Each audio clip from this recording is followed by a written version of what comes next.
বিশ্বব্রহ্মাণ্ডের এক মহাসত্য, সময়ের অন্তিম মুহূর্ত কি আমাদের দুয়ারে কড়া নাড়ছে?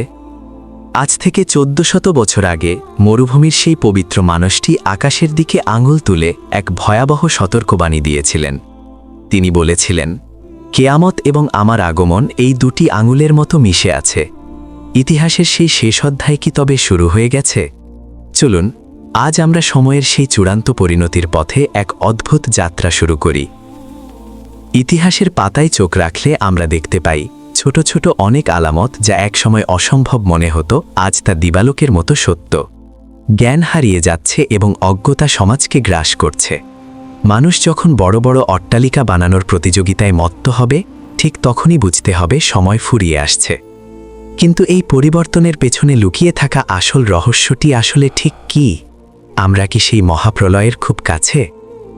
নবী করিম সাল্লাল্লাহু আলাইহি ওয়াসাল্লামের ভবিষ্যৎবাণী অনুযায়ী সময় অত্যন্ত দ্রুতগতিতে বয়ে চলবে।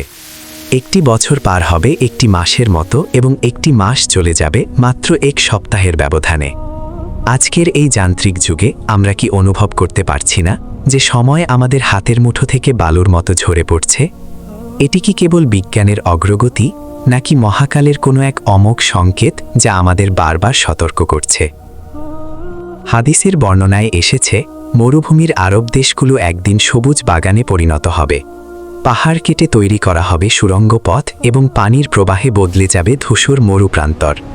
আজকের আধুনিক প্রযুক্তি আর কৃত্রিম বৃষ্টিপাতের দিকে তাকালে কি মনে হয় না সেই ভবিষ্যৎবাণী আজ বাস্তবের পথে?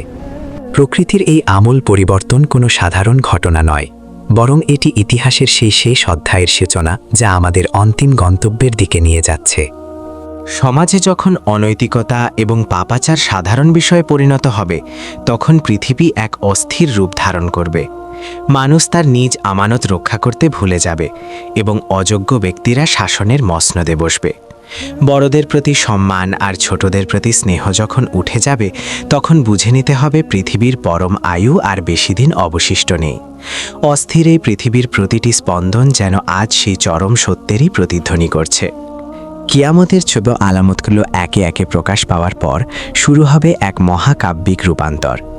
আকাশ এবং পৃথিবী তার শান্ত রূপ হারাবে এবং মানবজাতি এক মহা দুর্যোগের মুখোমুখি হবে। কিন্তু এই অন্ধকারের মাঝেও কি কোনো আলোর পথ আছে?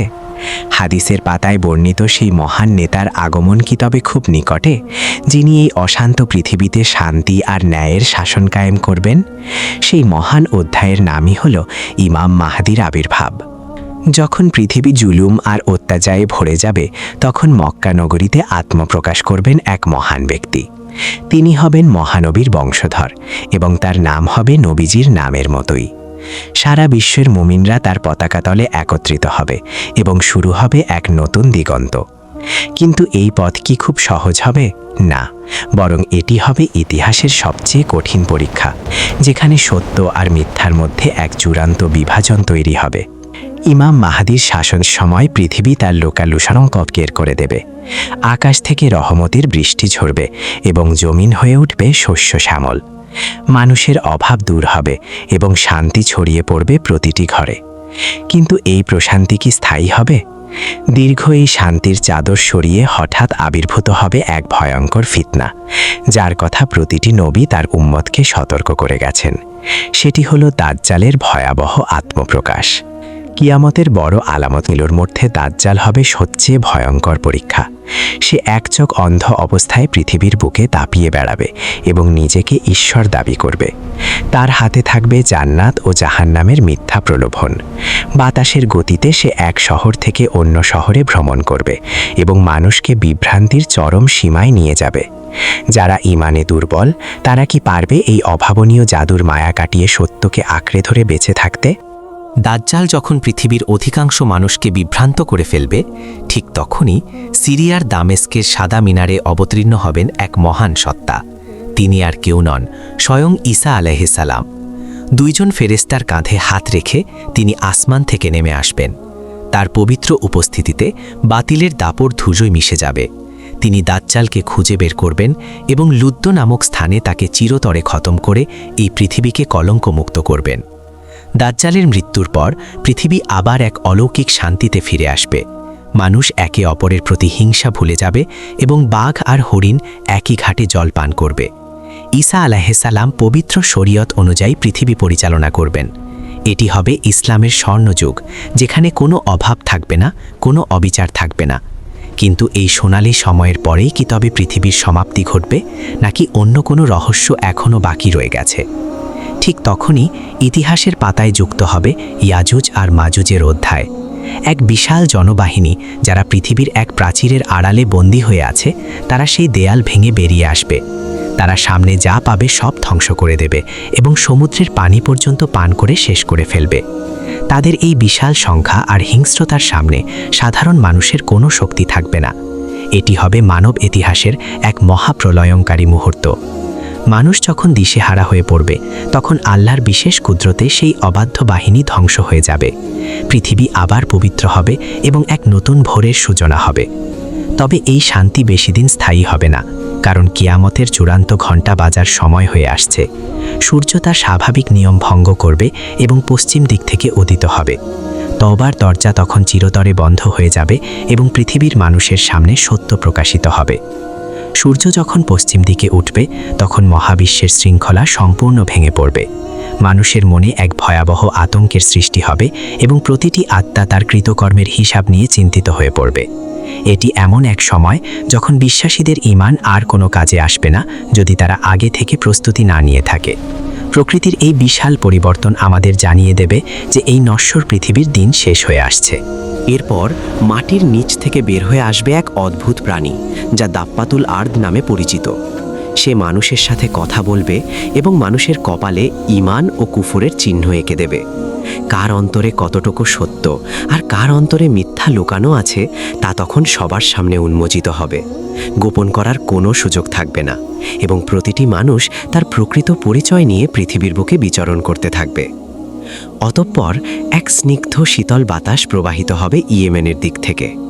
এই বাতাস প্রতিটি মুমিনের আত্মাকে স্পর্শ করবে এবং তারা পরম শান্তিতে মৃত্যুবরণ করবে।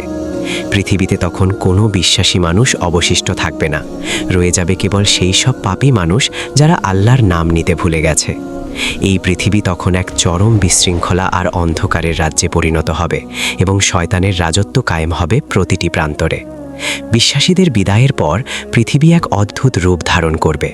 মানুষ পশুর মতো আচরণ করবে এবং কোনো লজ্জা বা সামাজিক মর্যাদা থাকবে না। এই অন্ধকার যুগে মানুষ আল্লাহর অস্তিত্বকে অস্বীকার করবে এবং নিজেদের নফসকে ইলাহ বানিয়ে ফেলবে। এটিই হবে সেই মুহূর্ত যখন আসমান আর জামিন তাদের ধ্বংসের আদেশ শোনার জন্য অধীর আগ্রহে অপেক্ষা করবে। কিন্তু সেই চূড়ান্ত মহাপ্রলয় কখন আর কিভাবে শুরু হবে?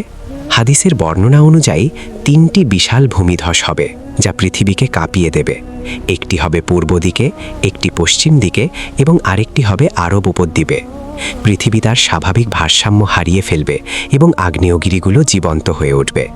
মানুষ এক স্থান থেকে অন্য স্থানে ছুটতে থাকবে, কিন্তু কোথাও কোনো নিরাপদ আশ্রয় খুঁজে পাবে না। প্রতিটি ধাপ যেন আমাদের সেই চরম পরিণতির দিকেই প্রতিনিয়ত ঠেলে নিয়ে যাচ্ছে। ইয়েমেনের এক বিশাল গর্ত থেকে উত্তপ্ত আগুন নির্গত হবে, যা মানুষকে তাড়িয়ে নিয়ে যাবে এক নির্দিষ্ট ময়দানের দিকে। এই আগুন হবে এতটাই প্রখর যে মানুষ তার সামনে টিকে থাকবে না। তারা জীবন বাঁচাতে উত্তর দিকে অগ্রসর হতে থাকবে এবং একসময় সারা বিশ্বের মানুষ এক জায়গায় জমা হবে। এটি হবে কিয়ামতের আগের সেই শেষ জামায়াত, যেখানে মানুষ কেবল নিজের অস্তিত্ব রক্ষার চিন্তায় বিভোর থাকবে। মহাকাশের নক্ষত্রগুলো খসে পড়বে এবং চাঁদ তার আলো হারাবে। আকাশ ধোঁয়ায় আচ্ছন্ন হয়ে যাবে এবং পাহাড়গুলো তুলার মতো উঠতে থাকবে। সমুদ্রের পানি উত্তাল হয়ে উঠবে এবং আগুনের গোলার মতো চারদিকে ছড়িয়ে পড়বে। এই মহাজাগতিক ধ্বংসলীলা দেখে মানুষের জ্ঞান বিলুপ্ত হয়ে যাবে। তারা মাতালের মতো ঘুরে বেড়াবে, কিন্তু তারা আসলে নেশাগ্রস্ত নয়, বরং আল্লাহর আযাব হবে সেদিন অত্যন্ত কঠোর ও ভয়াবহ। এরপর আসবে সেই ক্ষণ যখন হজরত ইসরাফিল আলাইহিসসালাম তার শিঙ্গায় প্রথম ফুঁক দেবেন। সেই বিকট শব্দে আকাশ ও পৃথিবীর সমস্ত জীবজন্তু ও মানুষ নিথর হয়ে পড়ে যাবে। নক্ষত্রহীন অন্ধকার আকাশ ছিঁড়ে পড়বে এবং এক অলৌকিক নীরবতা নেমে আসবে সারা মহাবিশ্বে। আল্লাহ ছাড়া আর কোনো প্রাণের অস্তিত্ব সেদিন অবশিষ্ট থাকবে না। সময় স্থির হয়ে যাবে এবং পৃথিবীর সমস্ত দম্ভ আর অহংকার মাটির সাথে মিশে যাবে। দীর্ঘদিন সেই নীরবতা বজায় থাকার পর দ্বিতীয়বার সিংগায় ফুঁক দেওয়া হবে। সাথে সাথে মৃত মানুষগুলো কবরের ভেতর থেকে জীবিত হয়ে উঠবে। এটি হবে হাসরের ময়দানের সেই কঠিন দিন, যখন প্রতিটি মানুষ তার আমলনামা নিয়ে মহান রবের সামনে দাঁড়িয়ে যাবে। সেদিন কোনো ধন সম্পদ বা বংশ পরিচয় কাজে আসবে না। কেবল নেক আমল আর আল্লাহর রহমতই হবে মানুষের একমাত্র পাথেয় এবং শেষ রক্ষার উপায়। ইতিহাসের এই শেষ অধ্যায় আমাদের কেবল ভয় দেখানোর জন্য নয়, বরং নিজেকে শুধরে নেওয়ার এক শেষ সুযোগ। নবীজির প্রতিটি কথা আজ বিজ্ঞানের আয়নায় কিংবা বর্তমানের প্রেক্ষাপটে অদ্ভুতভাবে মিলে যাচ্ছে। আমরা কি এখনো ভাবব না? আমরা কি এখনো সেই মোহময় পৃথিবীর মায়ায় পড়ে আখেরাতকে ভুলে থাকব? সময়ের এই পরিবর্তনশীল স্রোত আমাদের বারবার মনে করিয়ে দিচ্ছে যে আমাদের আসল ঠিকানা এই নশ্বর পৃথিবী নয়। কেয়ামতের আলামতগুলো আমাদের সামনে আয়নার মতো স্পষ্ট। যখন আমরা দেখি সময়ের অভাব, নৈতিক অবক্ষয় আর প্রাকৃতিক দুর্যোগের ঘনঘটা, তখন আমাদের হৃদয়ে কি ভয়ের সঞ্চার হয় না? ঈমানকে মজবুত করার এটাই উপযুক্ত সময়। অন্ধকার যখন ঘনীভূত হয়, তখন আলোর গুরুত্ব আরও বেড়ে যায়। আসুন আমরা সেই অন্ধকারের যাত্রী না হয়ে সত্যের পথে ফিরে আসি এবং নিজের আত্মাকে সেই কঠিন দিনের জন্য প্রস্তুত করি। আল্লাহ তাআলা আমাদের এই কঠিন ফিতনা থেকে রক্ষা করুন এবং ঈমানের ওপর অটল থাকার তৌফিক দান করুন।